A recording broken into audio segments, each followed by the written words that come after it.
Hey, Writer on Box family, Nancy Johnson here, author of the debut novel, The Kindest Lie, and the upcoming second novel, People of Means.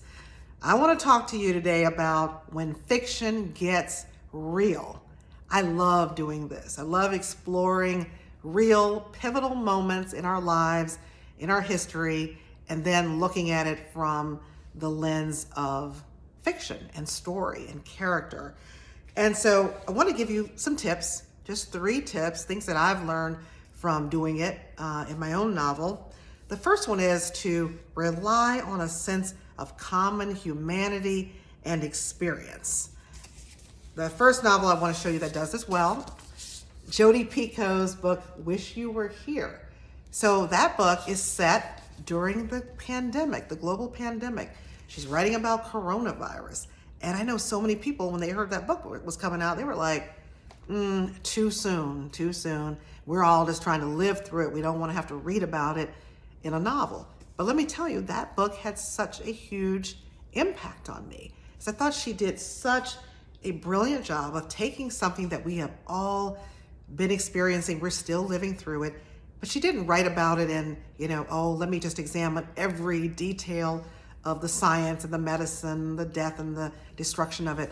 But she really explored this through the life of one woman living in New York, and she's about to go on this magnificent vacation when the pandemic hits and everything changes. She ends up going to the Galapagos Islands, and it's really a book where we see a woman exploring the meaning of life. She's exploring the choices that she has been making, the relationships, her family, her friends, the people she cares about. She's really looking at those relationships anew now. And that's something that Jodi is doing in a wonderful way through fiction. And she's using that pivotal moment of COVID-19 to explore this common humanity that we all share, something that we're all going through together. And I really appreciated that. All right, let's get to the second tip for you. And that is to use the real moment that we are all familiar with to test your characters. Let that event reveal character choices and motivations. My example, Behold the Dreamers by Mbolo Imwe. And it is set in 2007, and it's at the time of great financial strain when Lehman Brothers collapses. And this story is about a chauffeur from Cameroon, he and his wife, and how much they are influenced by the chauffeur's boss, who is a senior executive at Lehman Brothers at the time of the collapse. And so we see the impossible choices that these characters make at a time when the country is falling apart in so many ways. I mean, I remember what I was going through at that particular time. I was living in Florida in 2007, and my house was financially underwater.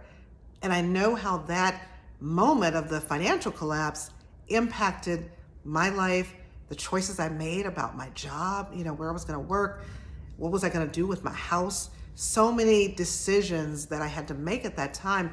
So I love the way Mbolo Imwe really explores this in this book. And I think it's a perfect example of doing what I'm saying there and looking at the choices that characters make and what really motivates them. She's able to explore the American dream and how elusive that dream is for so many people. And she's able to do it through the lens of very different characters.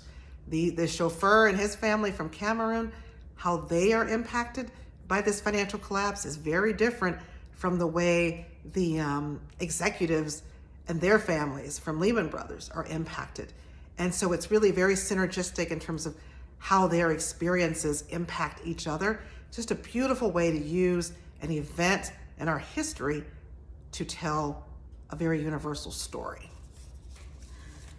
The third example that I want to share with you is to avoid, this is a tip rather, that I want to share with you. Avoid imposing your own worldview. Try to avoid being didactic or preachy about these events that are covered in the news every day. Instead, you want to use this moment to interrogate how your characters are able to move through the world and the paradoxes that these particular events bring out and expose. And for this one, I'm going to use my own book, The Kindest Lie, as an example. So this is something that I do in my book. I'm definitely interested in exploring that particular time in our history. So my book is set the year after Behold the Dreamers. So mine is in 2008, still during this time of great economic anxiety during the Great Recession, but it's also the time when we see the ascendance of the first Black president in the United States, Barack Obama. And so I anchor the story and I start my story with the election of Obama, but I use it to show the differences in how characters move through the world, as well as some of the similarities too. So I've got these two men, one Black, Eli Tuttle, and then this one white man, Butch Boyd, both of them working at the same auto plant in Indiana that is closed down. That plant was the beating heart of that particular town. And you get to see that when they both lose their jobs, there is this incredible toxic masculinity between the two of them. And I think the financial strain that they're under just exacerbates the racial tension that we see between these two. I've also got my main character, Ruth Tuttle, the successful Black engineer, doing very well, even at a time of economic collapse. But yet she's really coming of age as a career woman at this time of great hope with the election of the first Black president. Yet she still can't get promoted on her job. She's still fearful of police encounters. And then I've got Midnight, this poor young white boy who is impacted by the financial collapse. We've elected a Black president. It's time of hope and change. His family is not feeling very hopeful at this time or about this particular change because, they're struggling financially. Dad has just lost a job. Grandmother's trying to make ends meet as a shopkeeper. Yet this white boy is able to move through the world with a great degree of privilege because of his race. And so again, it's an example of using an event, using a moment in our history, but showing the paradoxes, the way different characters are motivated, the way different characters are able to navigate the world, and how they do it so differently based upon their worldview and the lens with which they see the world. And so again, it's just a perfect example of using an event that we all are familiar with. We all know where we were at that moment in time, but I'm able to open up this entire world with characters, and you're able to get to know people and understand different points of view while also understanding the shared humanity of that experience. So those are my 3 tips about using real world events when our fiction actually gets very real. I'm anxious to hear from you. Have any of you written about moments in time like this, and how did you approach it? What did you do? And if you haven't, or you've read other books that have done this, or is this fiction that you're interested in reading? Why not? What authors do it well? Tell us about when it doesn't work well. I would love to hear that. I hear so many people say that they read fiction to escape and that they don't always want to read about the things that we're going through and struggling with every day in these kinds of moments.